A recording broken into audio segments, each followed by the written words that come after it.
This is a CBS News special report. United Flight 232 was bound from Denver to Chicago this afternoon when an engine apparently blew up over Iowa. The explosion knocked out one engine and the plane's hydraulics. No steering, right or left, up or down. It's almost 100% fatal every time it happens. Fitch, a flight instructor, was a passenger on the plane and volunteered his services. He wound up controlling the aircraft by adjusting its speed on a harrowing 44-minute descent to Sioux City. Yeah, what you want now? I'll help you. I've got 296 lives in my two hands, literally. And it's the most overwhelming feeling I've ever had in my life. And all I had a chance to do is I just looked up and I said, God, help me get this done. Loss number 2 and some hydraulics. Airplane is emergency controllable here. Controllers immediately cleared the airspace.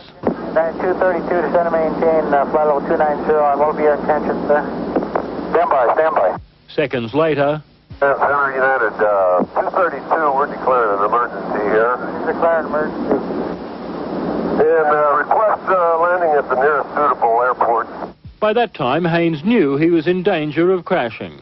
Sir, we need the works, 232. We're just having trouble controlling the airplane right now. Would you like to go to Sioux City? Affirmative. 232 was cleared to Sioux City. The plane got over the runway, but just before touchdown, the right wing dropped. Out of 296 aboard, 189 survived. NBC's Robert Hager has more tonight on this crash investigation. Investigators feel they know why 185 of those on board managed to escape this inescapable inferno. This is the seating plan of a DC-10. Preliminary information indicates those who were killed were in these seats, almost all of them in the front and in the rear, while those who survived were sitting here, mostly in the center section. Investigators theorize that this first fireball was less lethal than it appeared. A flash fire from aviation fuel sprayed outside the plane. It was brief, and much of the wreckage may have skidded clear of it. Investigators believe the deaths occurred because the front and rear sections disintegrated during the crash, while the center section, its structure made sounder by joints with the wings, remained intact. The cockpit broke off as one piece, also intact, and the pilots survived. Investigators credit the quick arrival of rescue workers on the scene.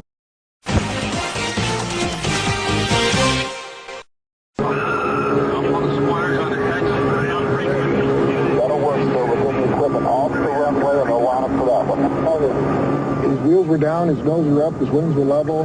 Looked like it was going to be just a fast landing. You know, he'd roll off to the end of the runway to evacuate the aircraft. And I really thought we'd all be home for supper that night. I really didn't think. Of course, it doesn't happen in your town. It doesn't happen to you. At the end of the runway, it's just a wide open field. Somewhere around 400 feet above the ground, and we're going so fast, the captain said, pull the power off, meaning let's get rid of some of the speed. And I said, I can't. That's what's holding your wing up. Left turn. Close the throttle. Pull the wall. Left turn, close the wall. Now I can't pull them off if you lose it. That's what's turning you. Okay, all right. I looked down at the captain's vertical speed indicator, and I saw it at 1,800 feet per minute, which was intolerable. We couldn't hit that hard. And in a desperate effort, I firewalled both the engines, shoved both the throttles up to full power, and the time factor wasn't there for us. Okay, there you go. Left throttle, left.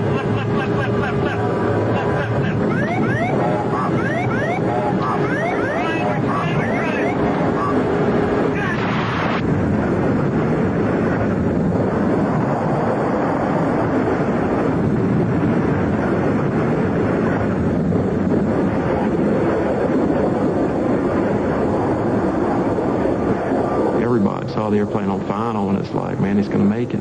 And I mean, everybody was just stunned when it hit. I mean, we couldn't believe it. It was like slow motion. The plane was probably going 220 knots, and we knew it was going to hit hard. But we expected him to make it. For 30 minutes, I built up inside me this wall saying all these people are going to die, and all of a sudden they're all going to live. And then think again, suddenly they're all going to die again. And I just felt like my heart had been ripped out.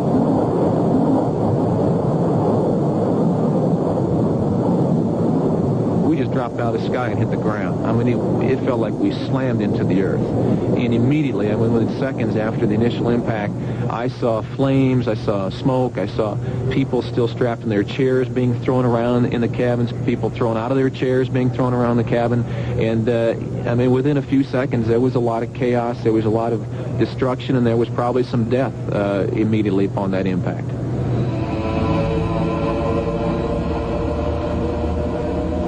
I saw the corn stalks going by Captain Haynes' window, and the strangest thought crossed my mind is, my God, they really do grow up that tall in Iowa. And of course, the bad news was that a normal DC-10 captain sits 22 feet in the air, and I know they didn't grow it that tall. So I knew that something bad had probably happened to our undercarriage or our landing gear. I remember tearing of metal. I remember now very loud, shrieking engine noise. Noises that you've never heard before and you hope you never hear again. It was horrendous. These strange, shrieking noises. And we went straight ahead for a period of time, and then we veered to the right into a soybean field. And it's almost as if somebody had kicked you from behind, and you could feel your body, your whole body went forward as if you were going over the top. When we started to go over, I was like, I don't want to do this.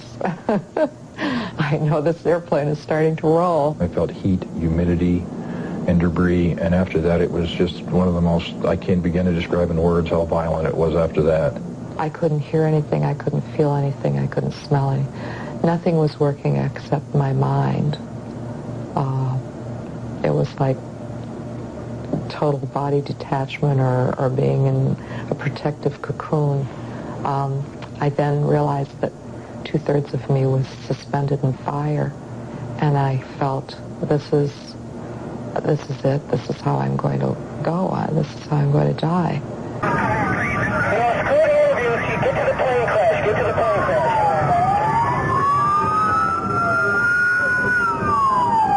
I'll never forget the first survivor I saw was this little kid, maybe 10, 12 years old. And then there was this woman wearing a dress, and they were both kind of laying on the field, and then they set up. They'd been tossed out of the aircraft, and they set up, and they got up, and they started walking to me. And my first reaction was, didn't somebody tell these people that this airplane was going to crash? I thought these were people out here on the airfield for some kind of a field day or a field trip or something. Because as you watched the airplane crash, you couldn't imagine that anybody lived from that crash. So I thought these people were hit by debris. I couldn't believe it. And then behind them, more people began to set up, and then the reality set in that, yeah, these are people from the aircraft that are actually survived this event, and most of them in need of medical care. But still, to this day, it's amazing that anybody survived that crash.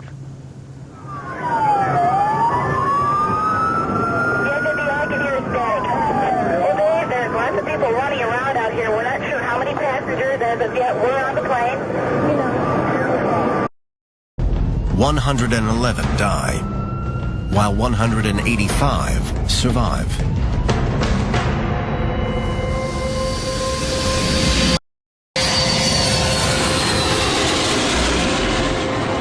The flight took off from Denver and was heading for Chicago. The captain at the controls that day was Al Haynes. We'd been flying about an hour. They'd served us our lunch, and we were just about over, just north of Sioux City, Iowa. And all of a sudden, this big explosion took place.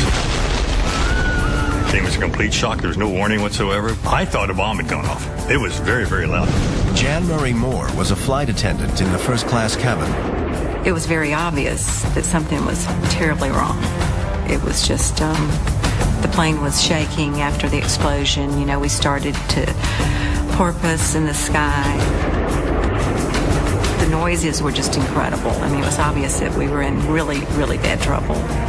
A freak mechanical failure caused the loss of the plane's entire hydraulic system, crucial to the steering of the aircraft. The pilots were left with almost no working controls. By sheer luck, a senior DC-10 training pilot was a passenger on board. Denny Fitch was riding in first class, and I was working in first class. And so I went to him, and I kneeled down very quietly, and I told him, I said, we've lost all hydraulics. And so I said, would you go back up front, ask the captain if there's anything I can do to assist him. I'm a DC-10 training check airman. Well, of course, as soon as we heard he was back there, he's an instructor. He's very familiar with all the procedures and all that. Get him up here right now.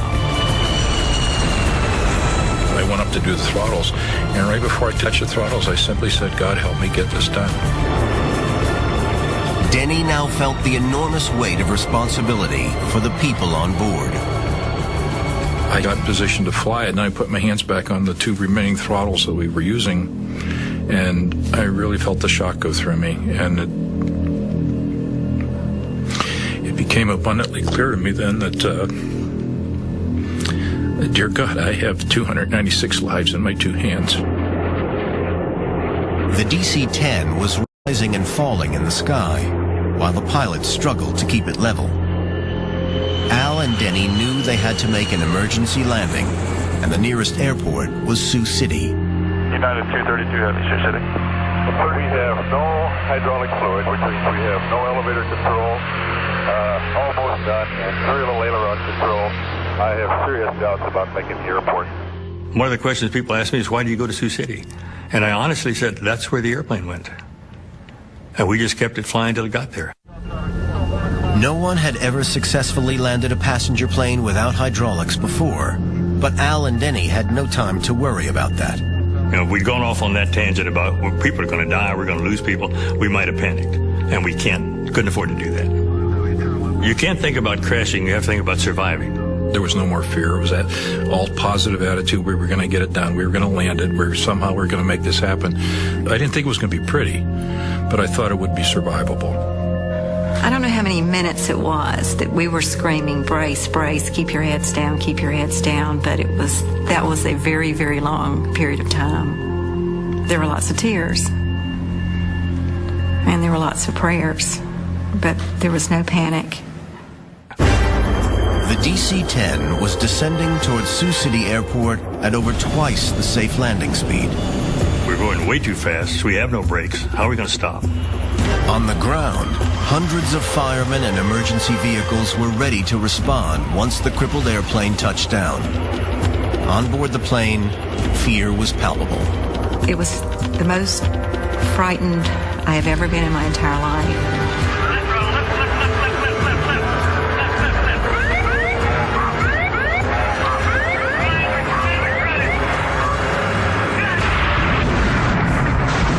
Very hard.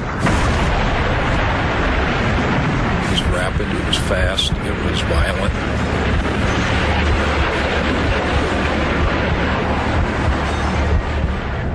We started to flip backwards, and the force was just amazing. And it was dirt and smoke, and there was a fireball that came through the cabin. I can't begin to put into words what the sounds of the middle, the tearing, the acceleration loads. Like a pencil, we just snapped off, and the cockpit became a 200-mile-an-hour ball rolling. And the rest of the fuselage went on its back and slid into a cornfield on fire with people in it.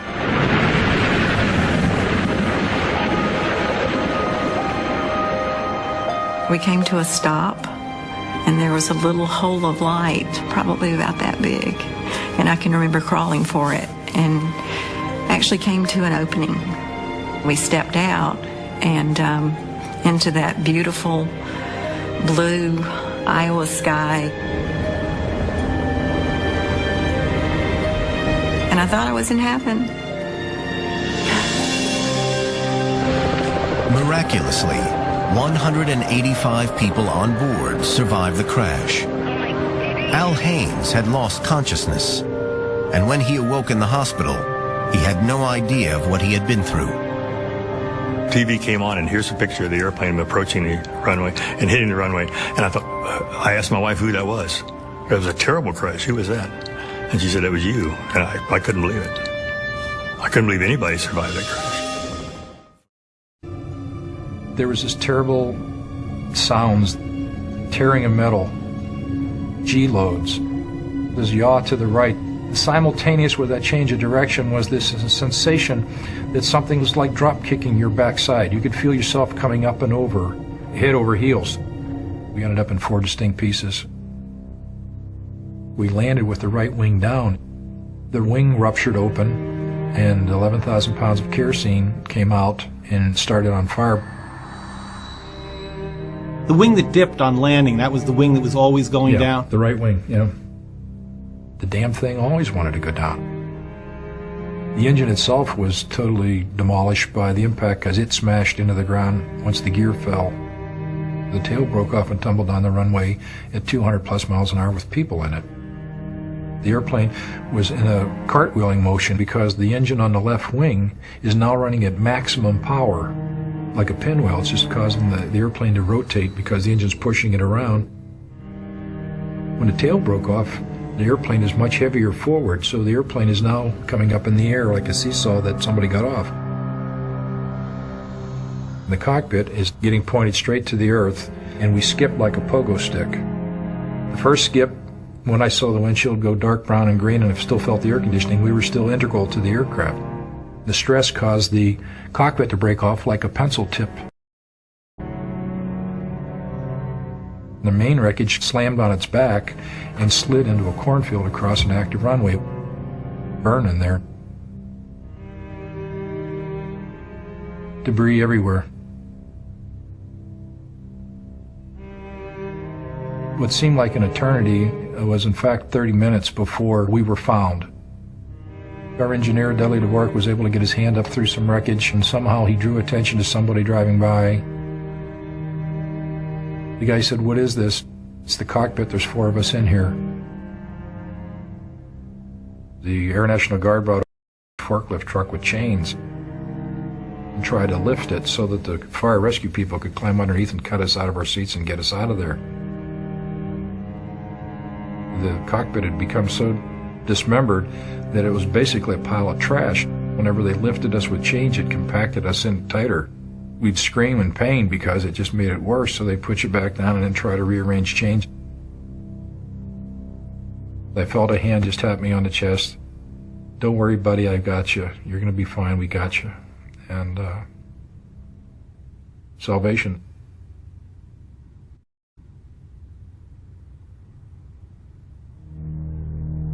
My wife was home at the time. She's been married to me from the day I started pilot training in the Air Force. Whenever an airplane crash happened anywhere in the world, she would get a phone call from our friends, and the question always was, "Where's Denny?" And this time when the phone call came in, "Where's Denny?" she said, "Well, hopefully he's on his way home from Denver." Our friend said, "Oh dear God, Gina, a United DC-10 from Denver to Chicago has just crashed in Sioux City. It's on CNN." And she dropped to her knees in tears. We had friends gather, and basically it was a death watch at the house. And a phone call came in 4.5 hours later from the chaplain at Sioux City. And they said, "Well, he's in intensive care." No, there's got to be some mistake. We were told he had a broken arm and skinned up. That's true, he has all those injuries, but we almost lost him last night, and he's not out of the woods yet. And I was on the morphine, and it has a lucid quality. Whenever it wears off, you're lucid for a moment before the next input. She looked at me, and I opened my eyes, and I saw her looking back at me, and she said, "Hi, I'm here. I love you. We can do this. Not you can do this, you poor slob. We can do this."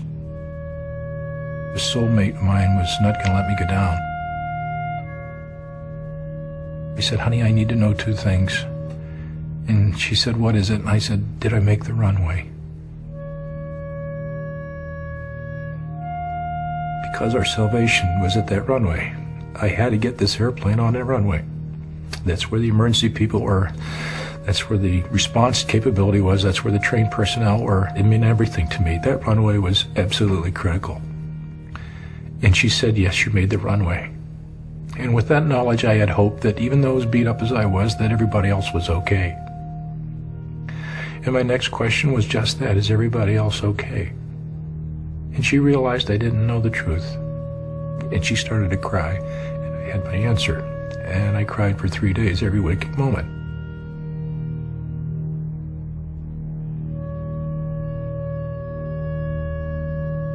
There's 112 people that did not make it that day.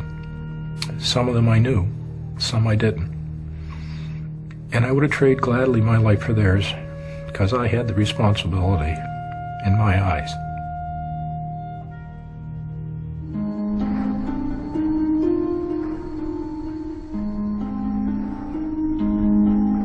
They carry black boxes on all airliners, and post-accident, they will get the information extracted from the last 30 minutes from the voice recorder and for the entire flight from the flight data recorder. They're able to load a simulator of the same type aircraft and put in the same circumstance and say, okay, now all the hydraulics are gone. Was this back in Denver? This is back in Denver in our training center, yeah. They had a pilot from McDonnell Douglas Corporation, one of their test pilots, and one of United's management DC-10 pilots, Gordy Carter, to see if there's some methodology that can be taught to other pilots should it happen again. They kept trying to do this in the simulator repeatedly, and they always had an unfortunate event. It would crash outside the airport by some distance. They called me after the 28th failure. Gordy was just calling to see how I was doing, how my injuries were coming along. We're in the simulator, we're trying to make this thing happen again, and boy, we just can't get it done. And they shared with me their technique, and I said, no, try this, do it this way, this way, this way, this way. You have to be more proactive, more responsive. Armed with that, they were able to get it on the ground. It still crashed, but the point was they got it to the airport. He said, you know, we had 29 opportunities. You only had one. I didn't make a mistake. I didn't do anything wrong. None of us did. All we did as a crew was to try to mitigate one of the worst situations that have ever happened to an airplane. Just trying to make it survivable. You think about life. You think about what's important. You think about why you lived. If that could happen like that, where do you want to be when it does, if it does? I guarantee you that if you ever find a moment in time where you think your end is near, you will think of the people you love.